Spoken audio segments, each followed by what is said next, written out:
Well, we've reached the time for another garden check.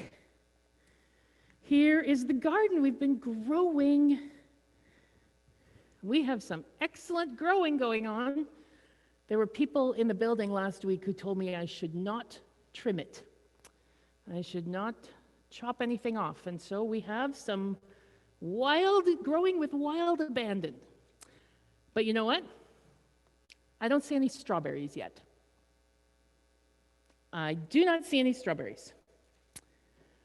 What about carrots? Anybody see any carrots? I see no carrots. I see no apples either. Anybody see any apples? We're talking about fruit today. There's supposed to be fruit in the garden. I see none. I see none at all. How come there's no fruit, do you think? Anybody know why there's no fruit? It maybe could be because we didn't plant fruit. That could be part of it. Also, I understand fruit takes a long time. But I was thinking about this, and I have a plan, you see. And this is my plan. This is a branch off of the apple tree in my backyard, which has been growing for a long time. So, dun-da-da! Here we go.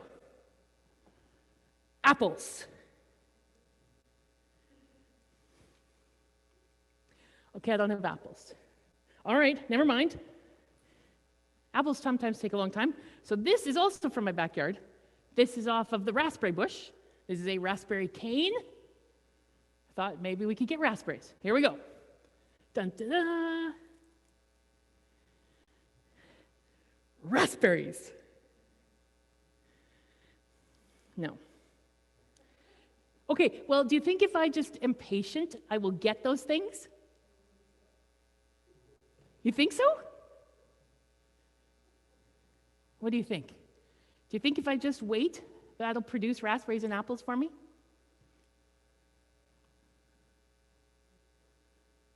Maybe not. Maybe not. Well, okay, I understand the problem. The problem is partly that this is not connected to the tree anymore. It's not connected to anything anymore, is it? And I don't think, even if I stick it in the dirt, I don't think it's going to grow. And this raspberry cane might even be dead. I'm not sure. Let's see. Yeah, I don't see any green inside there. So it is definitely not growing, and it's not connected to the other parts of the raspberry bush. So there's not going to be any roots, and I think that's going to be a problem. Do you know that Jesus said people were like that too? He said, in the same way that we can't get fruit from a branch by itself, people can't produce fruit in their living unless they stay connected to one another. And Jesus said, and to me. So I was thinking about that because today we are welcoming some more growing people through baptism. Their names are Hannah and CJ. And baptism is how we're going to first get connected to them. When we baptize someone, it reminds us that they are connected to us like part of God's family, connected through that family of God. And we hope that that connection will be one of the things that helps them live fruitful lives. But we also have to remember that we need to stay connected after today too, because otherwise we'll just be like this, not connected anymore, and it will do nothing but become kind of a toy you can play with. And I think we want to help CJ and Hannah keep their connection with us and their connection with Jesus, right? So that's what we're going to think about today a little bit. How we can be people who bear fruit and how we stay connected with one another. Well, as we wind our way through this Lenten season for growing, we come now to a week where we want to think about some of the results of all this growing. What is the fruit that can be harvested? There are lots of stories in the Bible about producing fruit. Galatians talks about the fruit of the Spirit. Matthew suggests that people will be known by their fruits, good and bad. In John, Jesus tells his followers that God is the gardener, that he is the vine, and that his followers must stay connected to the vine if they want to produce fruit that will last. And yet, as I've been thinking about our growing theme, I have kept coming back to the story about a plant that is not producing fruit. Because I think that many of us are not feeling all that productive right now. Maybe I'm wrong about that, but I get the sense that we're not full of energy and enthusiasm. I've talked with some of you who took the opportunity months ago to clean out the closets or finish up a project. But now the energy for that sort of thing has kind of waned. Of course, this story about fruit and not producing fruit comes immediately after a conversation about tragedy, which is kind of weird, although it also matches our experience. There's plenty of tragedy in our world, too. This week, an ATV went through the ice of the Winnipeg River, and the rider did not survive. Also this week, 17-year-old Jennifer Winkler was attacked in her school in Alberta, and she died. This week, public health officials reported that a female in her 60s from Southern Health, linked to an outbreak in Portage General Hospital, was one of the Manitobans to die with COVID-19. One of 2.69 million who have died worldwide as of yesterday. So the tragedies abound, and you will likely know of many others. And in each of these circumstances, people will be searching for explanations, looking for reasons to blame, wondering, is it God's will? I must tell you, I don't think so. Take a look at how Jesus responds when he's asked about two terrible tragedies that happened near Jerusalem. In the first instance, Pilate, the Roman governor, had killed some Galileans who were making sacrifices at their temple. No doubt this was a warning to other Jews to remember that Rome was in charge. In the other incident, a tower fell and killed 18 people who happened to be near the pool of Siloam. And Jesus says out loud the question that is in everybody's mind: were those Galileans worse sinners than any other Galileans to be punished in that way? Were the people killed by the tower worse offenders than all others living in Jerusalem? Jesus answers his own question and says, no, I tell you, no. But since you're asking about life and death, unless you repent, you will perish like they did. At first, Jesus' words make us confused. He seems to be contradicting himself there. But let's break it down. First, he makes it clear that there is no rational explanation for the tragedies. He's very clear this is not God's will. The Galileans were killed by Pilate, victims of the Roman government's whims and desire for control. Could have been anybody offering sacrifices that day. And the people killed by the tower could have been anybody who happened to be standing there. Like those 8 people killed in the spas in Atlanta earlier this week. Or those missing and injured and killed in the wildfires that are burning in Argentina right now. And Jesus says, in all of these tragedies, while there is definitely reason, don't look for direct cause and effect explanation for these tragedies. But don't let yourselves believe that there are no consequences to the choices that you make. It's like the flooding that's currently happening in Hawaii and Colombia and Brazil. On the one hand, it is not your fault if you live in Colombia and your house is taken out by the landslide that is happening, it's not your fault. On the other hand, we know that our lifestyles are contributing to a changing climate and increased instances of unpredictable extreme weather. We need to be very careful not to stigmatize people. It's not your fault if you catch COVID. But we also know that if we don't take care with our gatherings and our close contacts, the virus and its variants will spread more quickly. Basically, Jesus says to the people around him, stop blaming the victims.